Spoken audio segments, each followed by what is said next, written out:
Dear Playbills. Welcome to the podcast. Toby Maguire, Andrew Garfield, and Tom Holland all don't want you to hear. It's Monkeys and Playbills, y'all. I thought Tom Holland was in this for a second. Oh, if only. Maybe one day. Oh.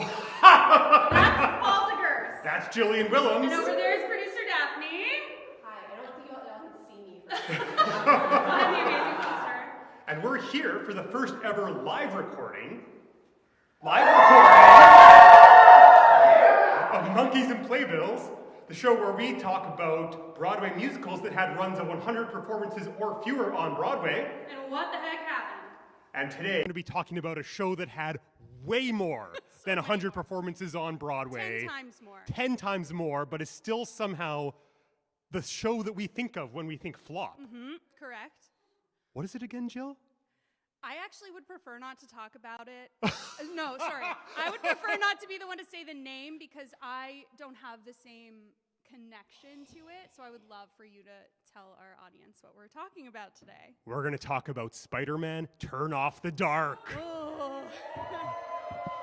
The biggest disaster in modern Broadway history. Yeah, yeah. Definitely the biggest disaster of the last 10 years absolutely. of Broadway. Yeah, financially, Yeah. emotionally, theatrically. Yeah, definitely theatrically. Yeah. All of it. All right, man. It feels so exciting to be here with y'all. My heart's racing, my knees are knocking. Unlike Jill, who's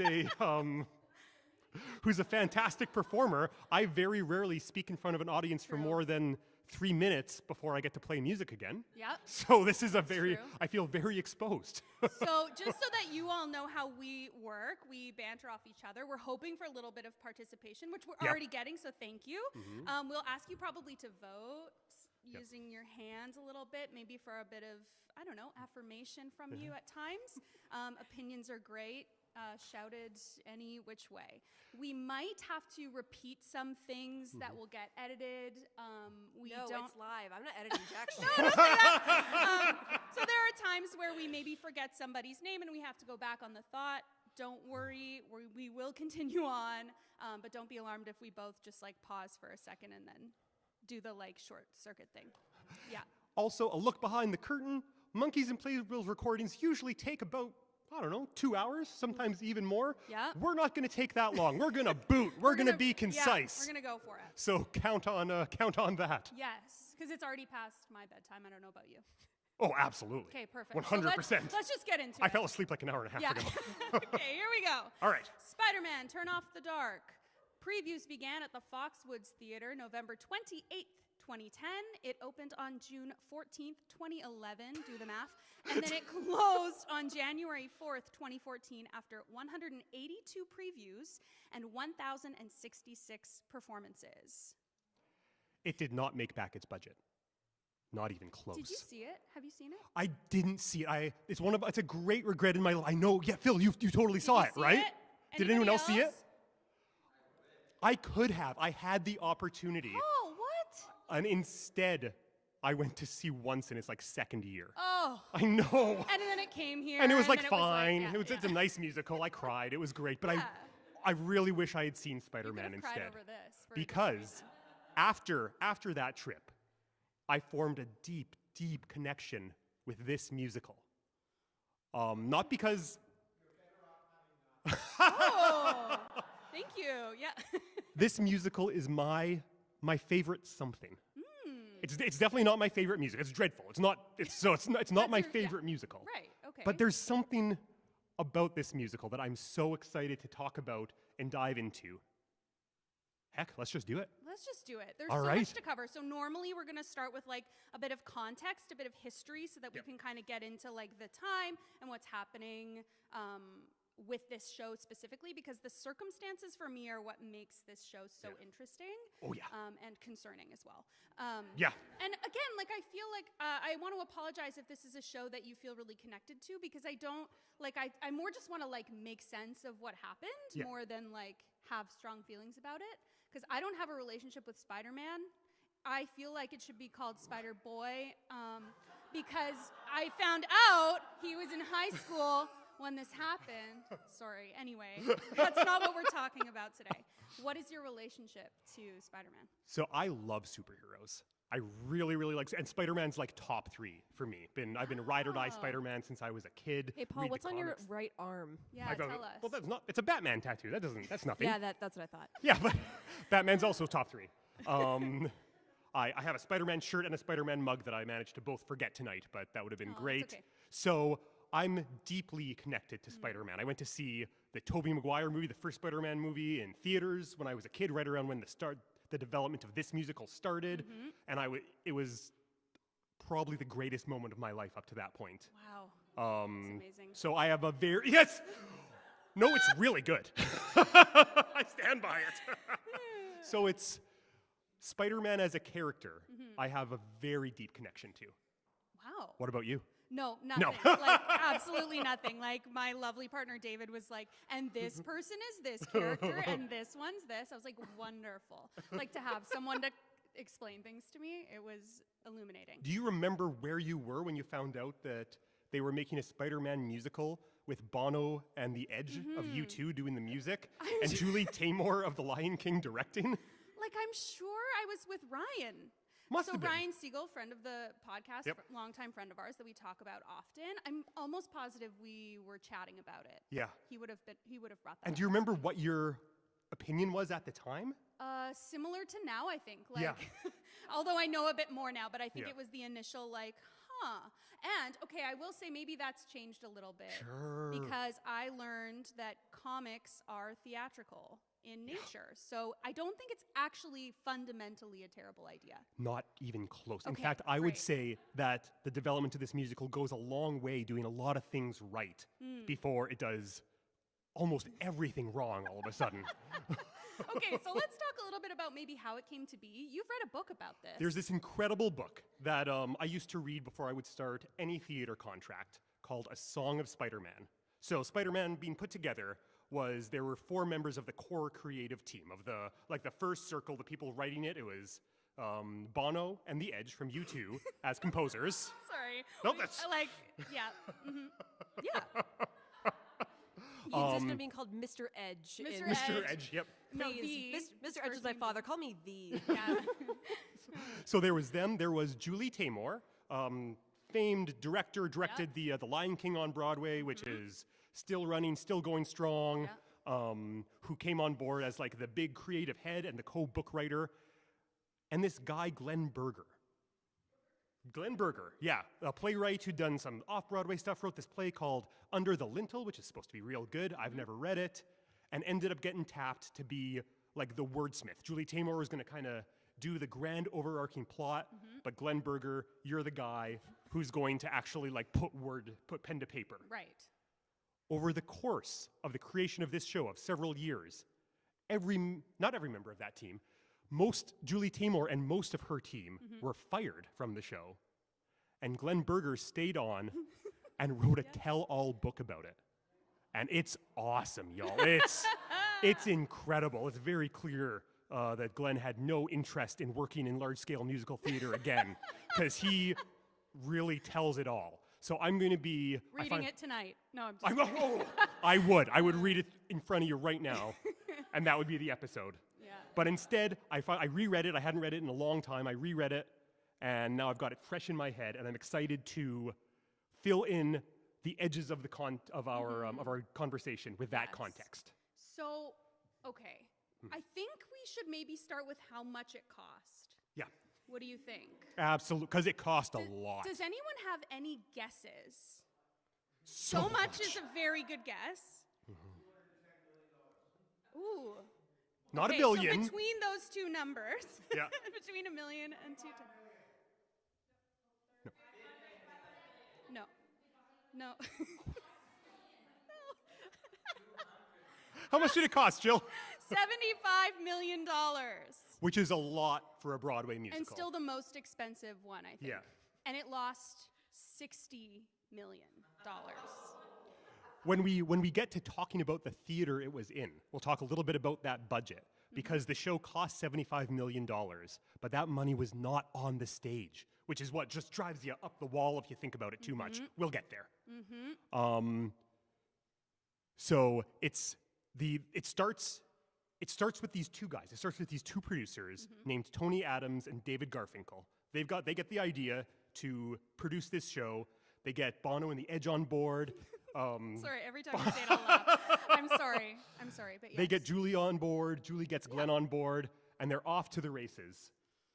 They assemble the rest of a creative team, a whole team of some of the best and brightest theater artists that the world has to offer, frankly. And they go through the usual theatrical process. Maybe it's a little compressed. Yeah. They don't do any kind of significant workshop, for example. They also don't do any out-of-town tryouts. But they write a show. They give it a bit of a workshop. They head into rehearsals, and then they head into previews. Well, I'm sure tech was not easy.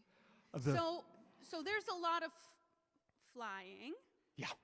And moving pieces. Yep.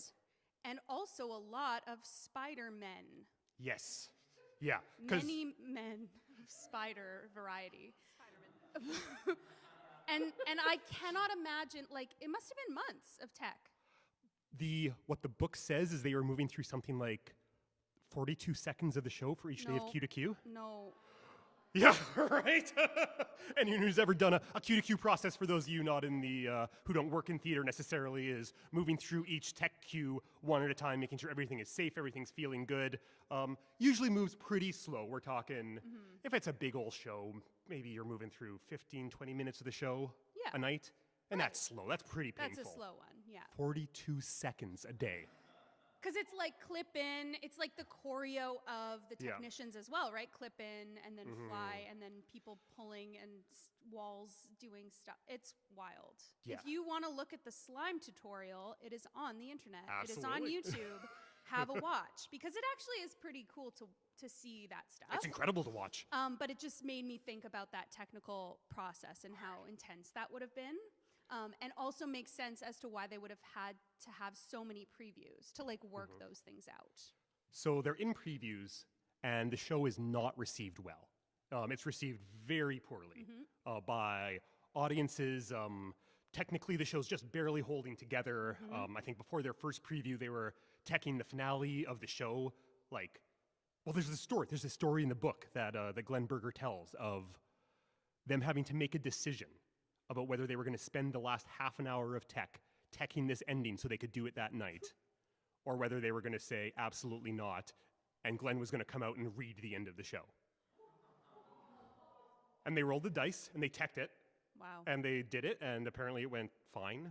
By fine, I mean they had like a 45-minute hold.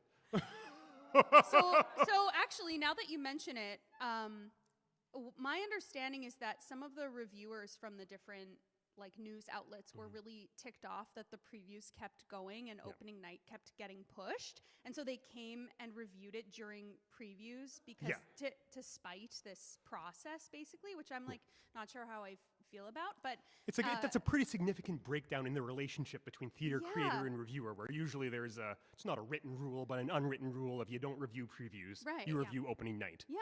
And there's this one previewer, Ben Brantley from the Times, who talks about dear friend of ours. And here he is now. That would be amazing. What? No. He's stuck behind the sign. You can't see him. Okay. Well, we'll speak for him then. So in his review, he talks about this story of how the show was a total slog, and then they had to call stop, and it was the best part of the show. Not in a stop as in it's good that we stopped, but it's good that there was this moment where everyone could just breathe and check in and be are we all watching the same thing? Are we all having the same shared experience? So he describes that in his review. If you want to have a read, it's really enlightening.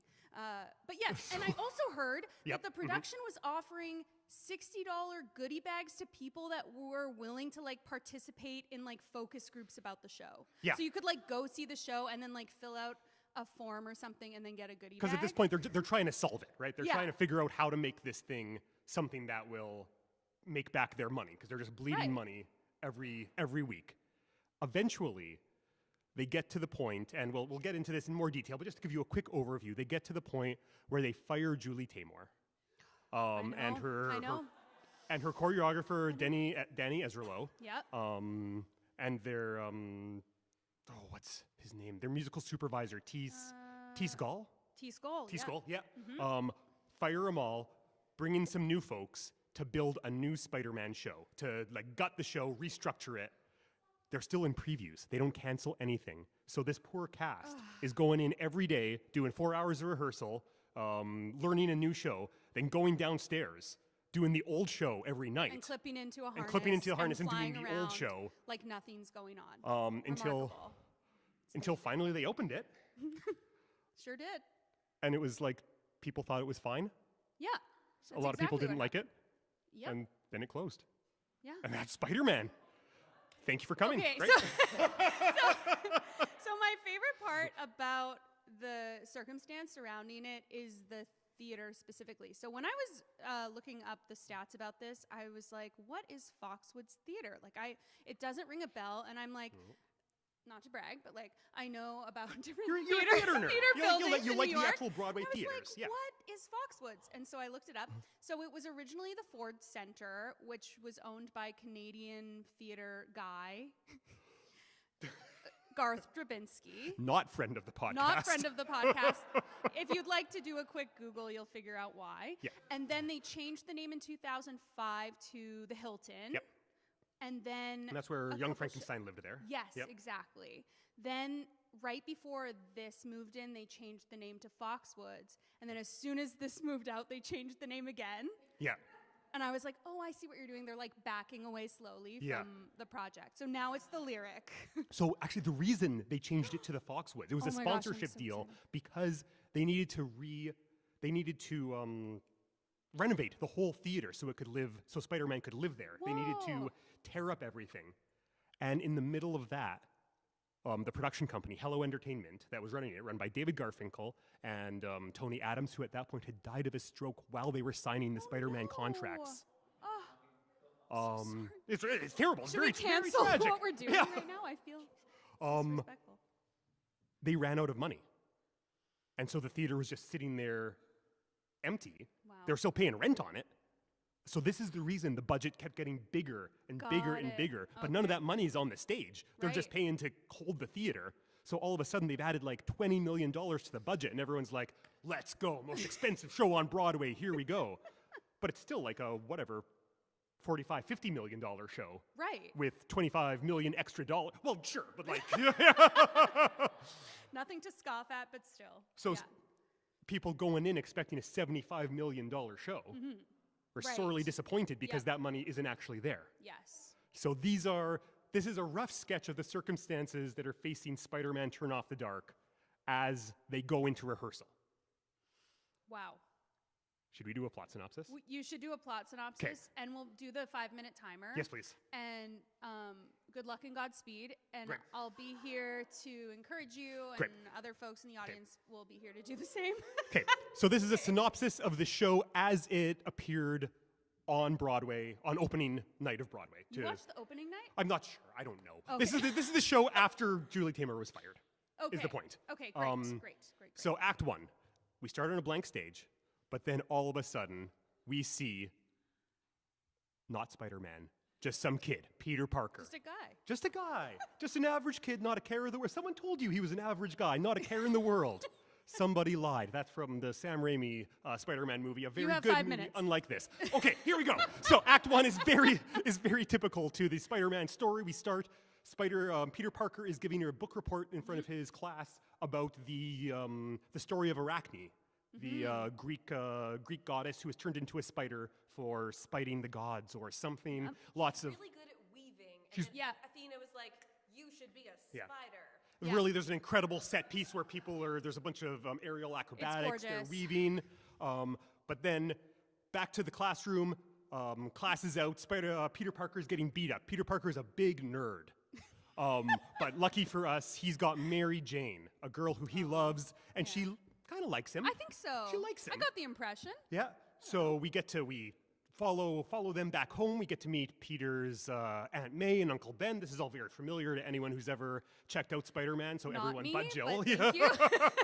Like especially like the OG Spider-Man by Right. Sam Raimi, Yeah. because this was getting into development around the same time that those movies were like Correct. also in Yes. theaters. Right. Yes. The original timing was supposed to coincide with like the Spider-Man trilogy. Yeah. Didn't end up It did working not. out. No. But that's why it feels very familiar. Yeah, Ah. totally. Because then, exactly as we see in the first Sam Raimi Spider-Man movie, Spider-Man, Peter Parker, rather, and his class go on a class trip to a lab, to Norman Osborn's lab, where they realize, oh shoot, a genetically engineered spider has escaped. On the and they're- loose. It's She's on the loose. Everyone's looking for it, and then we see it floating down from the rafters, from the flies, and it bites Peter. Surprisingly dinky too. Oh, But yeah, That's okay.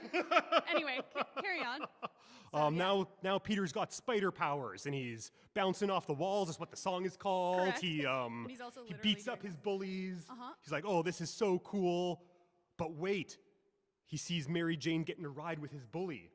Oh, in his car, he's giving her a ride to play practice. Not the bully. Not the bully. What? I need a car. I'm Peter Parker. I need a car. How can I get a car? Oh, look, there's a wrestling match, an amateur wrestling ring that's offering $1,000 or whatever to win. So he enters that because he's got spider powers. Beats up Bonesaw McGraw, who's a surprisingly cheap-looking inflatable water toy. Bonesaw was float on it, not yeah. ready. Bonesaw. Yeah. He was not ready. No, it was amazing. And there's this actor. Anyway, there's an actor behind. Like, I think doing it's a it. tech. He's in his stage blacks. Oh, doing the- really? I thought think it might be so. an actor. Might be an actor. Oh, okay. Anyways, Very cute. Peter Parker wins the money. That's very exciting. Oh, Jean, do you have a question? No, very good. Okay, we can do questions after. It's all good. 2 minutes. Peter Parker wins, but then comes home, finds his Uncle Ben has been killed. Oh no! So he has to be Spider-Man. He has to be a superhero to stop all crime. Norman Yeah. Osborn realizes, oh, Spider-Man's on the loose. He realizes this because J. Jonah Jameson from the Daily Bugle is writing stories about Spider-Man. Get me Manic pictures pictures of of Spider-Man. Spider-Man. Yep. And Norman Osborn's like, wait a minute, I know where this came from. I recognize this. If this Spider-Man can have genetically engineered powers, so can I. So he gets in his genetically engineering chamber or whatever and becomes something we're not sure yet, because that's the end of Act 1. Well, and his wife. Oh, and his dies wife dies. in that process Very too, tragic. which is very important. Yeah. Yeah. 'Kay. Because he becomes very vengeful. He becomes very green. Yeah. Becomes Oh. very green because we realize at the top of Act 2 he's the Green Goblin now. Oh Yeah. boy, better look out. So Act 1 is very straightforward. Act 2 is where things get a little murky. Green Goblin. Something about the six, the sinister Oh, and six.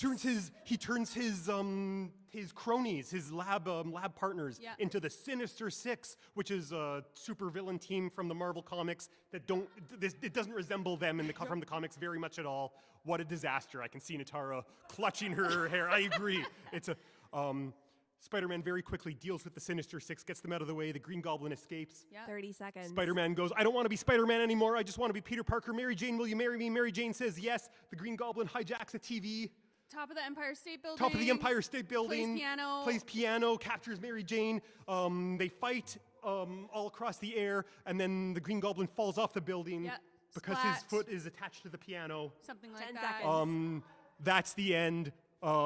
I'm your friendly neighborhood Spider-Man. Mary Jane goes, no, you're Peter Parker. I've always known. They Yeah. kiss. Lights out. Hey! You did it! That's amazing. That was amazing. So, So, it's the a tale one as thing- old as time. The one thing I know about Spider-Man is the upside down kiss. And Yeah. we don't get that until curtain call. That's true. Yep. We I definitely know. don't get it We in get it, but it's at curtain call. Yeah. Which I don't know. I don't see the value of No. anymore. So I'm like, we're just actors now. Like, we don't have to kiss anymore. Like, we can just. Anyway. That's very different from the plot of Julie Taymor's Spider-Man, from what I understand, where most of what I just described happened in Act 1. And Act 2 was... Oh, because through all of it, he keeps getting visions of Arachne, the spider goddess, who's like, you can do it. You can be Spider-Man. You're great. Originally, she was the big bad villain at the end of Act 2. That's a true story. Oh. Yeah, she was like a I think major I would have player. liked that better, actually. You and Julie Taymor both, and no one else in the world. No one else wanted it. 'Cause- Because, okay, yes. I wanted to try to make sense of Arachne's participation in Yes. the version I watched, and that helps me. It understand. explains why that's Yeah. there at the very least. Wow. Okay, Yeah. well, I don't see a point in reading the Broadway.com synopsis No. because it's almost identical. So why don't we move on to book, music, and lyrics? Any other last thoughts before we do that? Let's get into it. Woo! Yeah!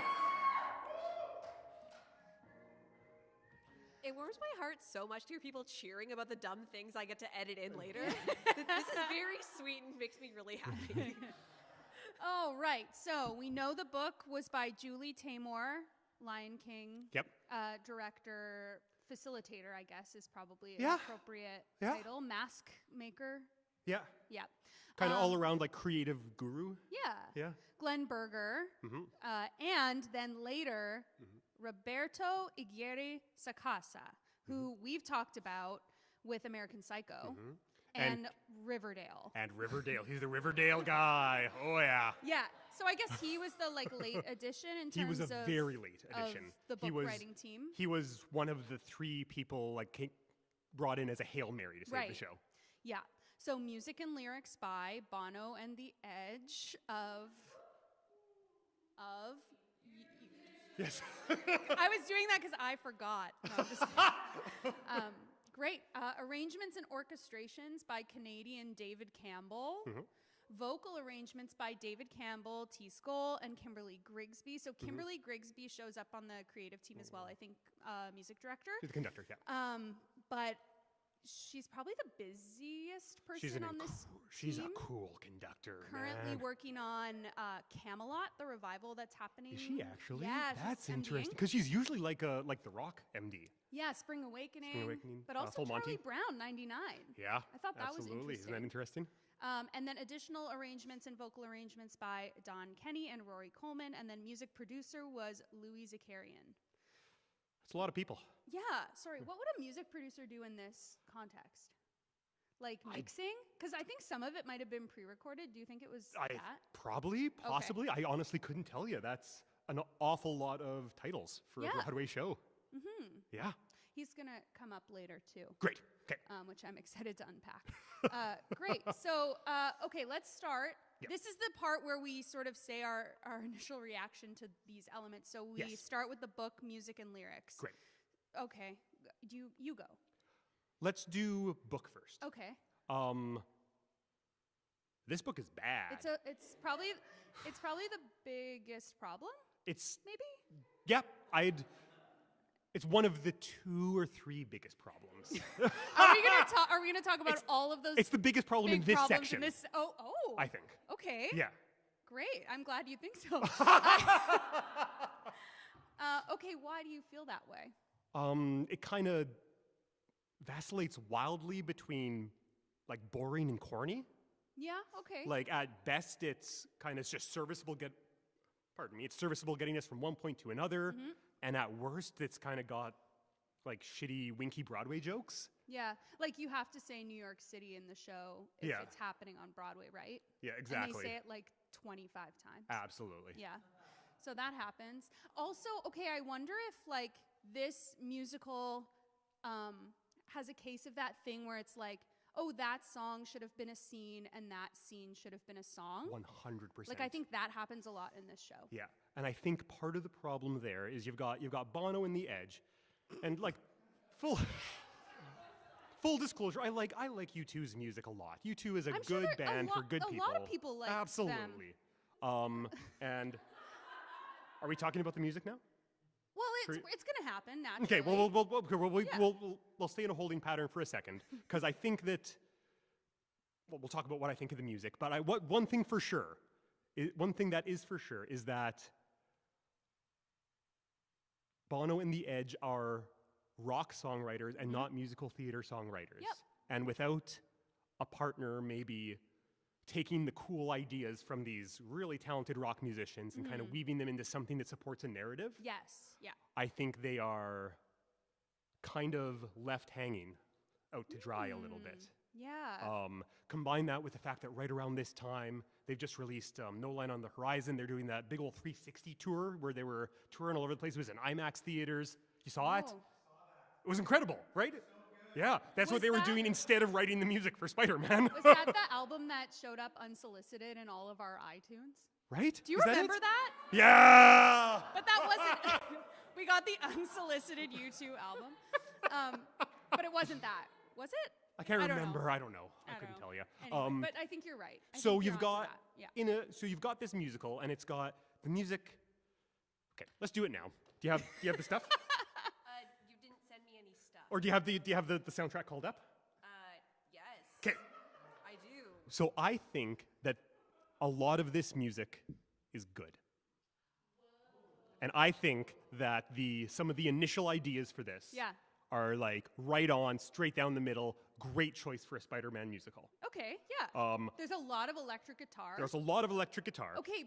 Before you play Yeah. anything, my feeling is that I agree with you about the music and lyrics. I think the arrangements, like the arrangers and the Yeah. extra musical support was useful, like sonically. Yeah. But lyrically, we were lost. Lyrically, it's a big problem. Yeah. But let's talk musically for a second. Great. Daff, could you please play Boy Falls from the Sky, starting at 30 seconds in? So this is like the main theme. This is like the big Spider-Man thing. Yeah.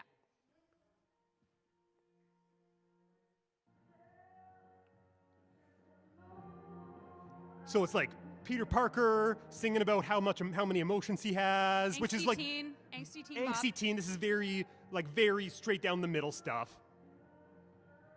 And then wait for it. Then this big old riff. And fucking Spider-Man swinging around, right? Like that's it. There's no question that works. And then can you do Rise Above, starting at 25 seconds in? The first one? Yeah, the first one, please. Thank you. This Excellent is Paul's question. thesis. Yes, as yeah. well. This is the one that you played for me in the car, and I was like, who wrote this? Right. But this is Uncle Ben has just died, and he's trying to like find the strength in himself.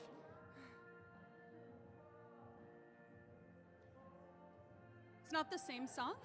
This is not the same song, in fact. Yes. To me. So to me, this is right down the middle. What a great song. Yeah. Like this says it. So we've got good elements. Yeah. We've nice also- chord progressions. We've also got some things that are, in my opinion, so bad they're good. Oh. Which is also an important thing to have. Could you play Freak Like Me, starting at 20 seconds? Oh, dear God. This is the top of Act 2. This is the Green Goblin's like big emergence. This is called A Freak Like Me Needs Company. I'm working on it. Is this Okay. the piano piece? No, this is when. No. This is the not that. Oh yeah, the New York City song. Oh yeah, absolutely. Yeah, exactly, right? We've got some voguing going on in the back, and it's exactly that. And like, what a dumb, love it, great. But then a lot of the music's just bad. Want to just play Pull the Trigger? This is my last one. And this is, well, you'll see.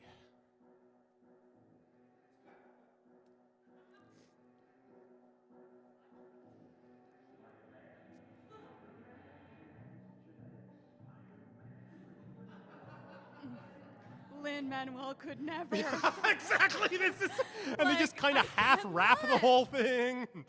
Oh, it's bizarre. And I was So, like, Paul, do they ever say Spider-Man? No, they never do. but that's as close as they get. Okay, Spider-Man, Spider-Man. If Sam genetically Raimi's not altered too good to put it in this Spider-Man. movie, Yeah. what are we doing here, Mr. The Edge? So, the point of this is, I can see where if you hear some of those ideas at Yeah. least on like a demo, if you're starting this process off, you're like, great, we're on the right track. Millions of dollars, here we come. Mm-hmm. But something falls apart between those demos and getting it to the stage. Right.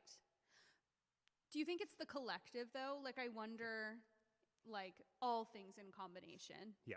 Because then you have this, and you're like, oh, that's like pretty good. Yeah. But then it's in a different show from like visually what we're seeing, Yeah. which we'll get to, and then it's also like in a different show than like the book itself. Yeah, that's exactly Yeah. what it is. It's like Bono and the Edge wrote like 5 songs that were really good Yeah.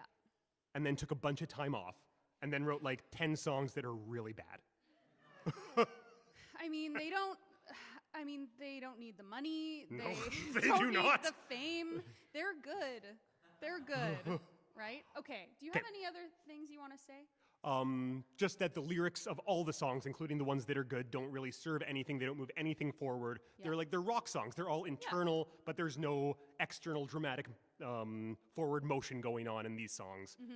And that just means that the show, and it's not even a long show. It's like 2 hours all it wasn't told. too bad. Yeah. Feels I mean, like it's I like, stopped a but lot, it feels like it's but like 4 hours long because there's nothing Yeah. moving us forward. We go from book scenes that are all action, right. that are just like, hey, Mary Jane, walk, walk, walk. I'm Peter Parker. I'm depressed. I'm sad. I'm nerdy. To 4 minutes of a U2 song, which Yeah. is good, which like represents Spider-Man as a character, Yeah. but sure doesn't make for a good play. Right. Yeah. That's my take. Okay. There we go. Great. There was this one review by Hadley Freeman from The Guardian who wrote about the music. Quote, personally, I had to detox sonically afterwards by listening to 5 Cat Stevens songs in a row, and I don't even like Cat Stevens. And I thought that was kind of rude. And because of those 3 elements, book, music, and lyrics, I Yeah. would say musically, I was not that offended. It's the strongest of the 3. Yeah. There's no question. Ooh.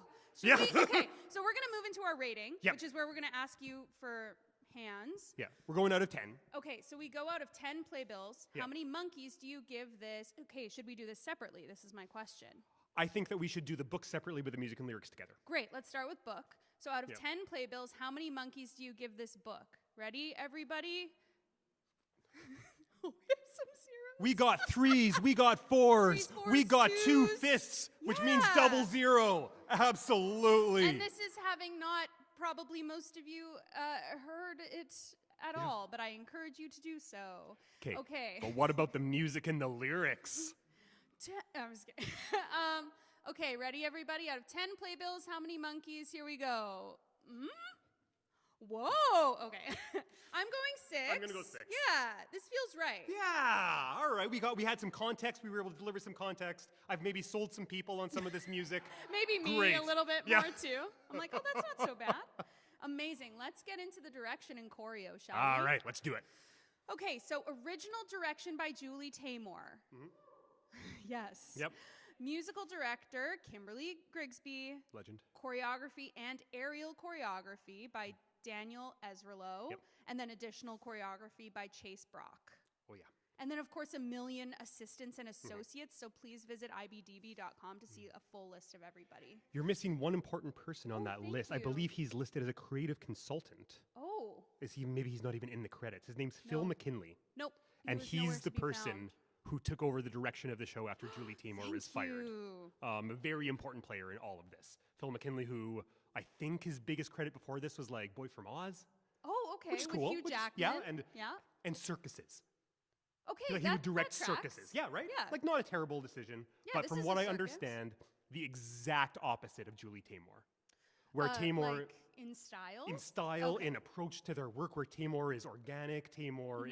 is like everything is based in the importance of telling a story. Mm-hmm. Phil McKinley is like all flash, all boom, boom, boom. Oh, that makes sense. Okay. What did you think of the direction in choreo? Fine. Yeah? Yeah. The choreo too? The choreo, well, okay.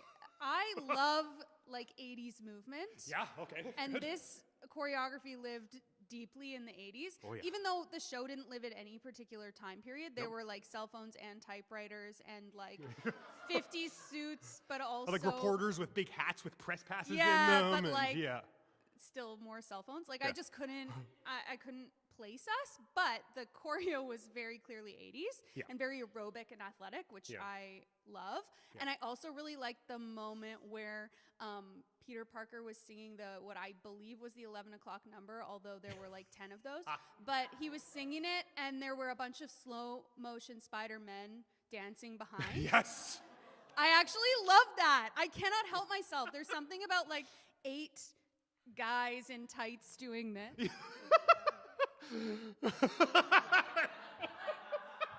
It's actually kind of nice. Like, and I'm gonna take heat for this, but some of the staging and choreo I was into. Well, it's the same with the music, like we were talking about. The line between it really working and it really don't is razor thin. Yes. Yeah. As it is with any musical, I would say, because musicals are at their heart absurd.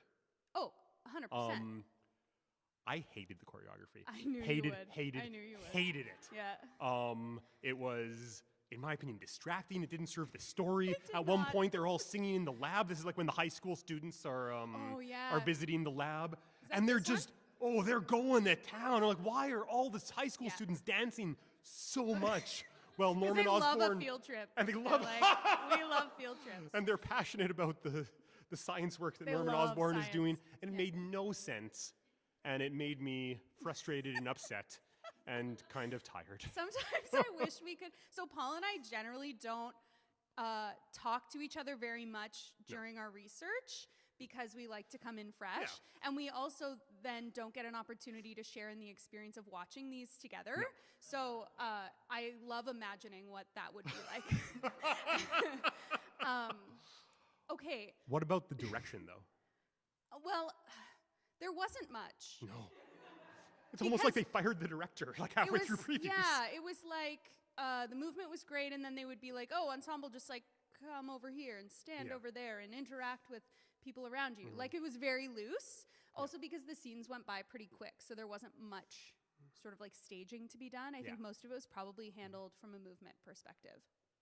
I will say, one thing I really do like about the movie, I mean, we can count it here, we can also count it in like set, is there's some technical sequences that are just outstanding, that involve movement. There's, at the beginning, when we're doing the myth of Arachne, we've got, like we mentioned, these aerials with silks all like weaving, and it's like some Cirque du Soleil shit. It's awesome. It's like, okay, so there's alternate, I'll describe it because it's stunning and you should watch it. But there's aerialists that are alternate, so every second person is swinging, they're sort of swinging like this, right? And every time they open up, another piece of silk flies between them. It's like a lattice work pie crust. So it's Is what weaving they're creating in midair. with the aerialists, and it's absolutely stunning. Yeah, absolutely. That was beautiful. And all the flying as well, all the swinging around, it looks awesome. Like it super works. You watch it happening, even on the slime tutorial that we're watching, you're like, oh, I can see. If you can do something like this, yes, Spider-Man, the musical, makes sense. Because this is awesome. Remember when Spidey was riding the Green Goblin over the audience? I do. And that was cool. It's really cool. It was like surfing on him. Yeah. Again, worth watching. Yeah. It also reminded me of West Side Story because... Oh, did it? No. Of one of the greatest musicals of all time, did it? No, but there was this really amazing like fight movement stuff. I don't love the bullies as like a character. I don't think it's that important, but I thought there was this amazing dance fight sequence in the beginning that was really cool. I can get behind that. And it reminded me of West Side Story. There's a really good one when after Spidey has his powers, where they're doing a fight as well with the bullies, and it's all in slow motion. It's really good. Yeah. Okay. So do you like the choreo more now that you've I think thought you've of it? maybe talked it up for me a little bit. Like I'm going to rank it higher than I was going to, for sure. Okay. Any last like thoughts about anything? No, let's do it. Okay. Yeah. So together? Probably. I think we might have to put them together. Yeah, let's do it together. I agree. Yeah. Okay. I was trying to think if I had any other thoughts, but no, I think out we're good. of 10 playbills, how many monkeys do we give this direction in choreo? So. Okay, hold on. I need to. 3, 2, 1. Okay. Oh. We got 5, 6s, 7s. We got an 8 in the back, which is fair enough. We got some 4s. And Phil is in the back, like, not the one voting person who because actually Phil's saw like, this thing. I saw this and I'm not going there. Yeah. Oh my gosh. Okay. Let's talk about some design. Okay. Okay. I'll list off these people and then I hope I got everyone. Yep. Okay. Scenic design by George Sipin. Costume design by Aiko Ishioka. Lighting design by Donald Holder. Sound design by Jonathan Deans. Projection design by Kyle Cooper. Mask design by Julie Taymor. I'm halfway done. Hair design by Campbell Young and Associates. Makeup design by Judy Chin. Media designer was Howard Werner. I don't know what media designer not a clue. is. Couldn't tell you. Oh, maybe video sequences. Sure. Anyway, prosthetics design, Louis Zakarian. Yep, same Louis from the music department. Very versatile. That's what I wanted to mention. And then automated lighting programmer was Richard Tyndall. And of course, again, assistants, associates galore. Totally. Check it out, IBDB. there's one person who's very crucial to all of this. I forgot my notebook at home. I had this all written down, and I forgot my notebook at home, so I can't remember his name off the top of my head. He was the original technical director. He was the same technical director or designer or whatever who had done Lion King with Tamor. And he was originally on, and all the technical sequences, from what I understand, that really work, the flying, the webs, those are all his. Okay. But then one day, Julie Taymor went on his website and found some stuff that he had forgot to credit her on, like some pictures of work that he had just had credit to himself and not to him and her. And she yelled at him a lot, and he quit Spider-Man. Whoa! Yeah, which is also kind of a common theme through all of this, is Julie Taymor yelling at people a lot. Are they friends anymore? I don't think so. Let's ask them now. Oh, that would be Is the Fred get of the Gallo the man century. that you're thinking of? It's not. Okay. I've got it written down at home. Okay. We'll edit this in. His No. name is... No, we're not editing things. I keep Never telling mind, don't worry you. about it. Wow, that's dramatic. The set's really cool, and it doesn't work. Oh, Do you think it explain. works? I think it would work if the costumes were different and the look was different. I think on its own, it's very functional. No? Okay. That's fine. Here's my pitch. Here's my Yeah, pitch. You can I'll take it take or leave it. Yeah. I think that there's moments of it, the set just looks stunning. It looks so fucking good. There's this one moment like towards the end where this giant Chrysler building like shoots out, and it's like we're on the ground, and you can, so it's like horizontal, and It's we're on the perspective ground. play, so it's And sort so of it looks like this. we're looking up at the Spider-Man and the Green Goblin fighting on top of the Chrysler building. Yeah. And it's incredible. It looks so good, and there's moments like that all over the place. But then it's super hyper stylized. But then there's also moments like the wrestling ring, which is just like a wrestling ring with an inflatable It's bone like saw. made of like those balloons that Yeah. are like long And it that you're looks supposed to make so into cheap. animals. Yeah. So this combination of Yeah. just stunning design work and literally like you'd be embarrassed to see it in a high school production. Yeah. Like kind of. You know No, what it you're actually okay. reminded me of? Has anyone here ever been to Universal Studios? Yes. Yeah. You ever see any of the live shows they do it like in the middle of like the town square? Great. In the daylight. It kind of reminded me of like the Spider-Man experience at Universal Totally. Studios. Yeah. Yeah, that makes sense. Which is not what you want out of your $75 million musical. No. No. Actually, it was only $50 million Oh. because the $20 million went to the theater, Paul. Okay, what about the costumes? Okay, so first of all, my feeling about the set. Yo, yes, because please, of course. Because I want to say that I liked them a lot on their own, like as if they were their own version of Spider-Man, and then the costumes were another version, and then do you know what I mean? And projections were another. Yep. So the design elements were all excellent, Totally. but like in isolation. Yeah, they certainly do not come together to make a cohesive Yeah, product. totally. No. So that's my feeling on the sets. Yeah. And also then my feeling on costumes. Okay, wait, what were you going to talk about before? Sorry, when I rudely interrupted Oh, you. I was just going to ask about the what your thought was. Yeah. Right, okay. So my feeling about the costumes was I didn't understand where we were in time and space, which Costumes I are a don't think is a big deal, but if you're going to do a no time period thing, be blatant about it. Yeah. Don't just like mix and match and hope that we'll just like get it. Like did you ever see The Incredibles? No. Who do you think I am? It's like you don't even know me. Like, what? I would never. It's really cool that we're friends. Yeah, we're very opposite. The Incredibles does that out of time design Okay. really well. It's really cool.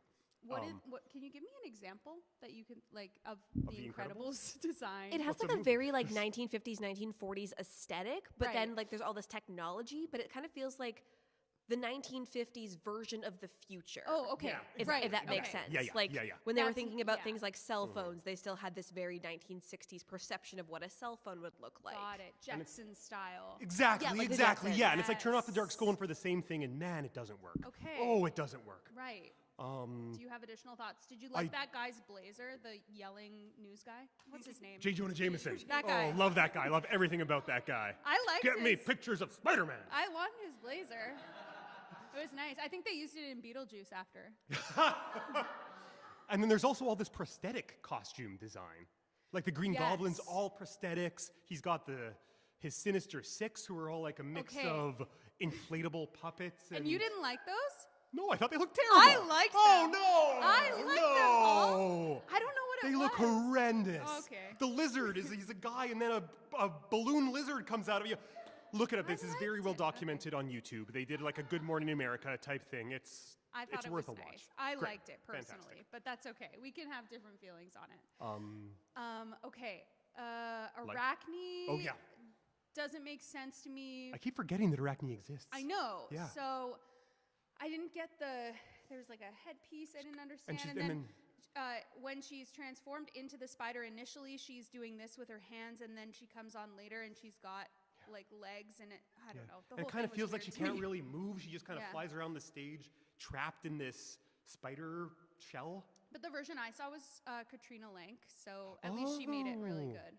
We'll talk about the Yeah, performers totally, in a totally, second, totally. but Yes, that's right. yes. Yeah, I thought the costume design was a big old miss. Spider-Man Okay. looks like Spider-Man. That's good. Yeah. Yeah. And all the other Spider-Men. Well, the Spider-Man look like Spider-Man. It was nice. Yeah. Yeah. We got the colors we wanted. Yeah. Lighting design's cool. Yeah, I thought the okay. lighting design was sick. It's all kind of dark and moody. Projections. Projections are cool. Yeah. Like there's money. There's money there. It just, oh, y'all, The hair design was bad. hair design's bad. The wigs are bad. Really there's- bad. Really, like it's really it's bad. that thing of like you go in, you're like, this is a $75 million musical, and so you're looking for all the problems. Yes. You're look Yep. anytime there's anything, it jumps out twice as much. Yep. You're right about that. And it's too bad, and that's kind of beyond their control. But also, I mean, it just doesn't work. Yeah. Yeah. Well, okay, should we rate it? Let's rate it. Probably all together. Let's throw it all in. I'm in. Yeah. Okay. We're going to disagree a lot on this I one, know I we are. think. Okay. Out of 10 playbills, how many monkeys are we giving the design? 3, 2, 1. What? Yeah. Yeah. Jill's holding up a 7. I'm holding up a 4. I'd say Audience 8, has some actually. 2. We got some 2s, some 4s, some Okay. 5s, some 7s. Yeah. So just text me once you've seen it. Yeah. And I don't care what your opinion is. If it's different from mine, I want to hear that too, because we're still friends. Okay. We'll see by the end of this episode. Okay. Should we talk about the performances? Oh, God bless them. Oh, bless them all. Beautiful baby angels. Okay. Every one of them. I counted 41 core cast and 24 swings. And I'm sure this is like the 41 core were on stage, like Yeah. always. And then the 24 swings, I think were over maybe the course of the duration of the run, but they always had like 10 Well, at a time. that would or make sense if you're something. trying to create a swing system that covers 41 swing tracks. system? A swing, exactly. Yeah. I can't believe it took me that long to do it. So we've got, as Peter Parker, Yeah, this guy, Reeve Carney. Great who name. At this point yeah. has never acted in his life. Is he's a rock band guy. I love when that happens, hey? And Julie Taymor It's like finds a guy him. walks in and they're right? like, I don't need to audition. Yeah, and it's like kind of like a Bono sound-alike. Yeah, okay. Like very much has this Bono kind. I mean, you heard him there. He sounds like Bono, right? It sounds like freaking U2. I don't know what U2 sounds like. I'm sorry. You can never read Superman and never listened to U2. What is going on? Oh no, actually, okay. I'm sorry. I've heard "Beautiful Day." It's a beautiful day. That one Yeah, I've heard. There we go. Yeah, and I'm a Matt. You're right. Yeah. What do you Sorry, think of just Reeve like- Carney? Great. Yeah. Nice Yeah. voice, rock, like a very raw sound. Yeah. Yeah, a very focused actor. Yeah, fine, all around. I can't imagine it working better if he had like a musical theater tenor, you know? No. Like it works fine. I think it's actually better this way. I Probably. think he's charming. Yeah. Yeah. What about Jen Damiano? I actually saw The Replacement. Oh, sure. And okay, I didn't like the character. So Sure, this is Mary Jane Watson, the love interest. So I felt like the writing of that character was a bit like flat. It's So comics it have a problem in wasn't general. really It's the not the performer's best. Yeah, fault absolutely. That I didn't like Yeah. them because it Very wasn't about fair. them; it was about the role. Okay, but what about... Okay, But what- Foghorn Leghorn. That's what David called him. This Sorry, is Patrick Page, who played Norman Osborn / the Green Goblin. Yeah. And has a southern accent in this version for like some reason. like a really Like a southern drawl. a drawl. Yeah. Patrick Page, legendary, and then Patrick Page and Reeve Carney are reunited on Hadestown. Thank you. Mm-hmm. Yep, totally, which is kind of cool, kind of a cool thing. Like, he does it. Yeah, everybody does it. Everyone though. does- This is the well, this thing. is it. like, everybody's doing it. They're doing I don't it. think anyone in the cast sucks. No, I agree. Like, honestly, they're giving it their all, and I think they're working their asses off. There's a really, I don't even want to put a quantifier on this, but the quote from Hadley Freeman from The Guardian about the performers is, quote, "The actors have the look of the orchestra aboard the Titanic, valiantly doing their best, though they know this ship is going down." Yeah, that's... Like, could you imagine? And they showed up every day and they gave it their all, knowing that these audiences are there, like paying to see them. Like, that's so incredible. At this point, they've already gone through the process I described, where they were creating this show in the afternoon, then performing the old show in the evening, which sucks. Yeah, That's that the splitting best. your focus like The that. best part of this job is when you get to open the show, then you only have to work 3 hours a day, 8 times a week. Yeah. Only have to work, whatever. Only- But like, it's very demanding to be in the run of a show as well, obviously. But that's the point. It's demanding to be in a run of a show. Can you imagine doing that and also having to go in every day Yeah. to do 4 hours of rehearsal? People are starting to experience that more in Manitoba specifically because we're having more understudies now, which I think is excellent. Yep. But that does put a different demand on the It sure does. ensemble, the cast, because it means that even after opening, there's still those additional rehearsals where you have to go in and continue to work on the show in a different track. At least in that case, though, the silver lining is this will be great when someone goes down. Like this. Well, no, when someone like Oh, when I know. Okay, yeah. So when? I know what you When? Because I was Well, like, no, in 'cause Tanya Harding? Jesus. people go down on shows. People get hurt. Yes, People no, have to you're call right. out for whatever reason, and it's like, and then you're Yes. so glad you've got an understudy. Someone system in might place get to hurt. Trained up. yeah. Oh. And even then, at least it's just like a week or two of training up Right. the understudies, Yes. as opposed to months and months of work because the friggin' producers and the core creatives couldn't get their act together. Yeah. You know what I mean? Yeah. Oh, exactly. Okay, so further to this, though, Yep. the performers, and Daphne just alluded to this, but like someone might get hurt, okay? This actually happened in a major way on this show. There were so many injuries, and for me, I'm like, and these actors continued to show up, and there was still safety violations going on, and I don't do this to be like, oh, they're heroes, like they should keep showing up. It's like, no, this is like a problem. Yeah. That It's a there's big like problem. all of these issues, and they still came to work. There Like, were two major safety violations, from what I understand, and a bunch of minor ones, which are also very no good. Major, Don't yeah. not good. Don't do it. But two that like made the news. The first big one was there's this moment where Spider-Man has to like run and try to get Mary Jane. This is in the old version, and he like. And it's like poses for a second, and the actor playing Spider-Man, it's not Reeve Carney in this case, it's one of the Spider-Man doubles, because obviously they don't put Reeve Carney in the suit all the time. They'll have whoever else, ensemble member one in of the the suit. 8 that did the Yeah, slow motion. Exactly, yeah. Yeah, thing. Goes and runs to the edge of like an elevated platform, and it's caught by a cord, and and it's a really cool, like, it looks like a comic book panel. And a crew guy forgot to hook up the other end of the cord, and this performer fell into the orchestra pit. I think it was 35 feet. 35 feet, and it's Horrific.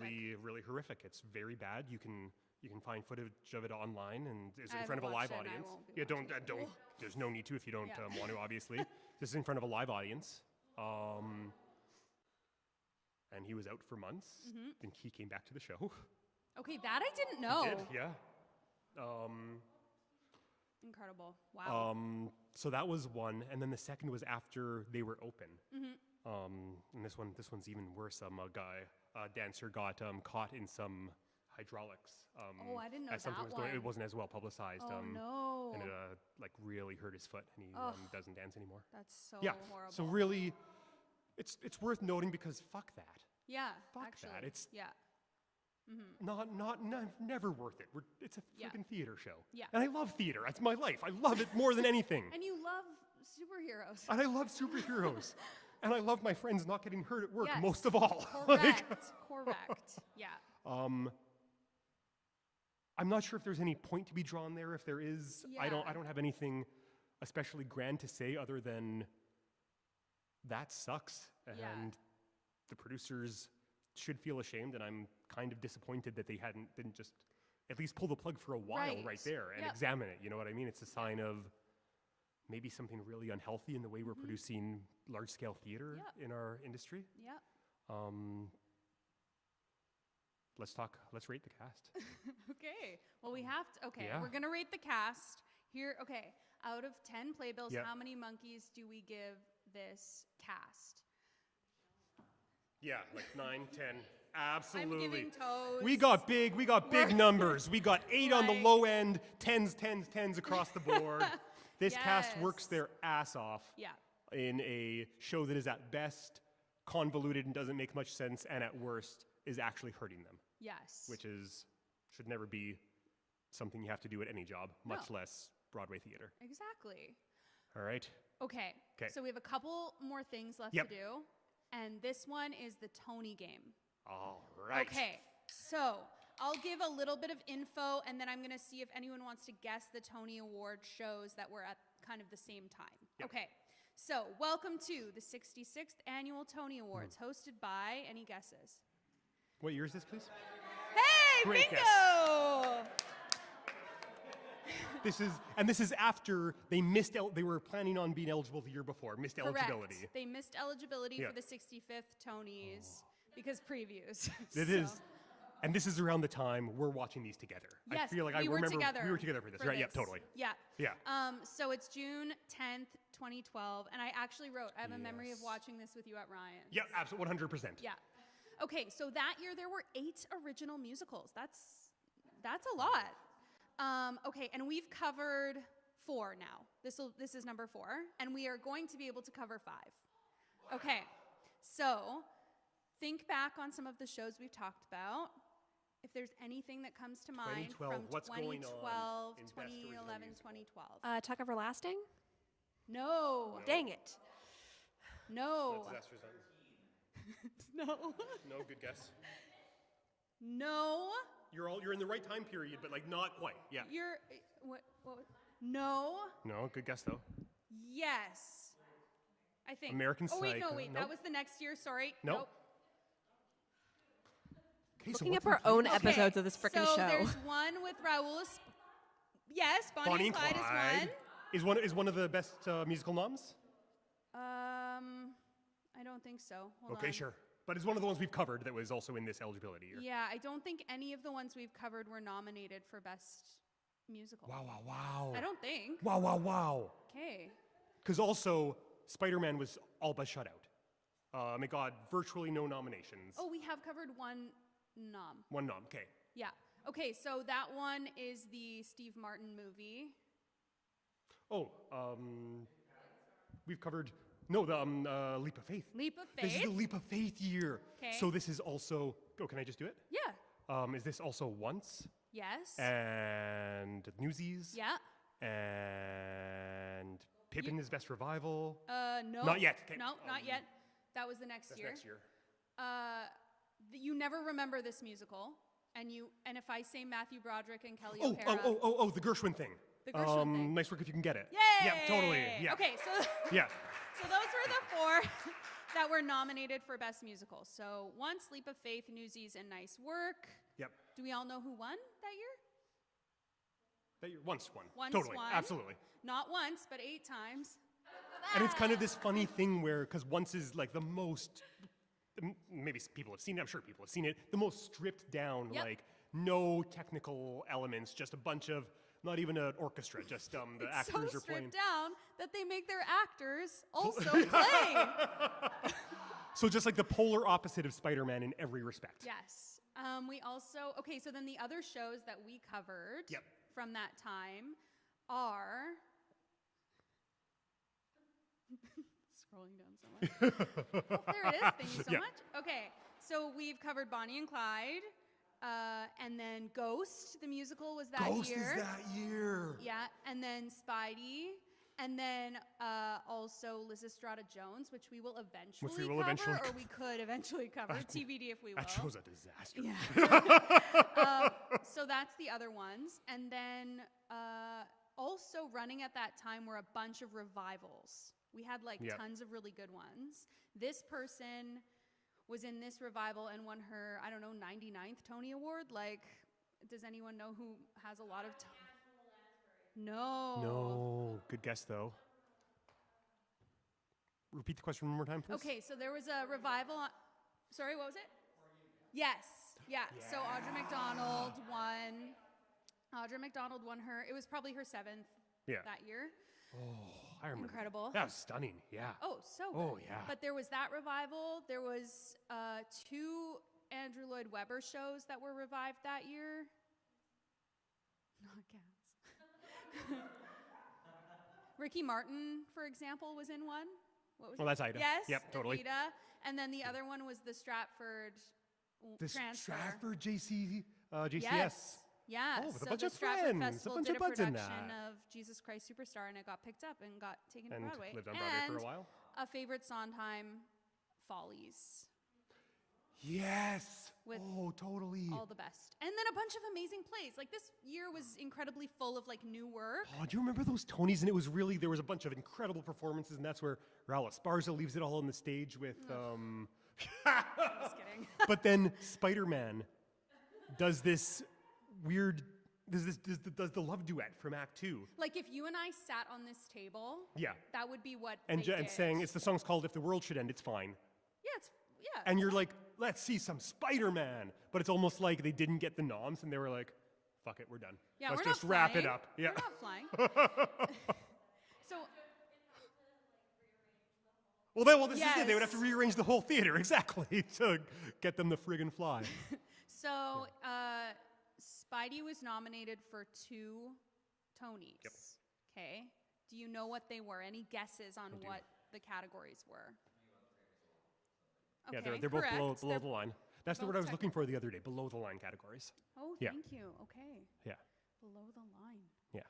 Any ideas? No. No? What was it? Yeah, costumes one. Yes. No. No, that's above I the line. wish. Yeah. Okay. I would riot. Leaving the industry. Paul doesn't actually care that much about choreo, but that would be the moment where you're like, I will not I draw the tolerate line. Spider-Man. The other one was best scenic design. Yeah. Yeah. So those And were one their wins 2. neither. Wins neither. Loses scenic design to once, which is like which is one set. and it's It's lovely. beautiful, beautiful. Yeah. But that just goes to show that I you don't know if can't once just, needed like, that award. throw money at something and expect that it's going to Take any awards, take right? anything Yeah. or Yeah. be of interest. Also, Peter and the Starcatcher. Sorry, I forgot. Peter that was and the that year. Starcatcher was that and the year. Mountaintop and One Man, Two Governors and Venus and Fur. Like, so many shows. I think we've got another one of those coming in the next 2 or 3 years. Something's about to click in. I think so too. Get excited. We've had a few like really nice, like consistently good. Yeah, you can feel it's starting to pick up steam. And this year, I'm sure folks have listened back on some of our episodes where we just covered those 3 kind of surprising closures, I guess. Yeah. And I feel like usually when that happens, they're just making way for new work to come in. And that's exciting to think about. Exactly. Okay. Here we are. 2 questions, right? You have 2 questions to answer. What's the first one we always ask? Should this be a musical? Should this be a musical? Okay. I'll ask it. Okay. Everybody, Paul's thinking. I am. I'm. Or do you have a headache? I don't know. Both. Should Spider-Man Turn Off the Dark featuring Foghorn Leghorn And Reeve Carney. David's mad. And Reeve Carney. Should it be a musical? Oh.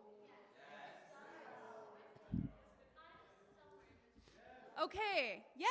So we like to clarify this question. We're not saying should this exist. Yeah, We're 'cause saying it does. should this exist as a musical versus We've as an got some opera, no's, as a play, as a we've got film? some yeses. I feel like it should be a rock opera, personally. I feel like it should have no speaking. Yeah. It should be entirely sung through. This is it. And it should have been written in tandem with, like, I'm trying to think of a really great pop. What about Yorkie and Kit? Like one of them. That's what they needed. They needed a Tom Kit. Well, this is it. When we talk about Bono and the Edge not having the experience writing a musical themselves, they need someone like a Tom Kit who wrote Next to Normal, among many other things, and a lot of the time comes on board as like a musical arranger, supervisor type deal to kind of bring these things to the finish line. Where was he, right? Yeah. Like He it was should tired. He did actually just write Next to Normal. Yes, right. That's The right. year before, so. But I think it could be a great, like, rock He's in the opera, process and, of like, writing Bring It On right now with Lynn. Bring It On Yeah, totally. was happening. Yeah. But I think, yes, some sort of, and it should be done in, like, an arena setting. It should be like a You know what Cirque I du mean? Soleil style show. Yeah, like it can tour in, like, a big way. That's my feeling. That's exactly what it should be. It should be like a Cirque du Soleil style experience. Oh, I would watch the shit. I would travel to go see that. Okay, To go see everybody. Spider-Man swing around like the Open your MTS Center. checkbooks. Right? We're producing Oh, at man. the lot outside the golf dome. We're Exactly. Yeah, but they shouldn't speak. Yeah, I don't Yeah. know.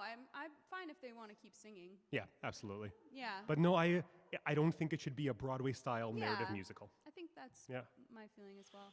All And right. a lot of mixed feelings here. A lot of folks are like, I'm good without it forever. Okay, so this is the final question. We're at the very end. Is this just kind of a flop? Is this actually a secret bop? Or is this so bad we gotta make it stop? Make it stop? Okay. Ooh, we have a lot of make it Make it stops. stops. Yes. Oh yeah. People are getting Original hurt. production, Make make that it stop. stop. Get it out of there. No, make it stop. Ooh, yes. Okay. Yes. See, and likewise, on I its think own. I think like Boy Falls from the Sky is a secret bop on its own. Absolutely. I think, I don't know. I think make it stop from a safety perspective. Absolutely. 100%. And then a flop from just like a general It's definitely a flop. It just doesn't work. financial It doesn't hold perspective. together. Yeah. Yeah. I'd be interested in taking some of these elements and creating a show out of it. If someone came to me tomorrow and was like, they won't let me, Jennifer. We have no money. We have no money. But like have if no someone came to us tomorrow and was like, hey, do you want to put up Spider-Man Turn Off the Dark as it appeared on Broadway? Oh, I wouldn't do it. I'd as say it- no. I would only do it if we were allowed to do our own version. Absolutely. And it would be puppets. Aha! I'm just kidding. Oh my Throwing them gosh. around the theater. Well, that was fun. Thank you all so much for There we coming. go! Yeah!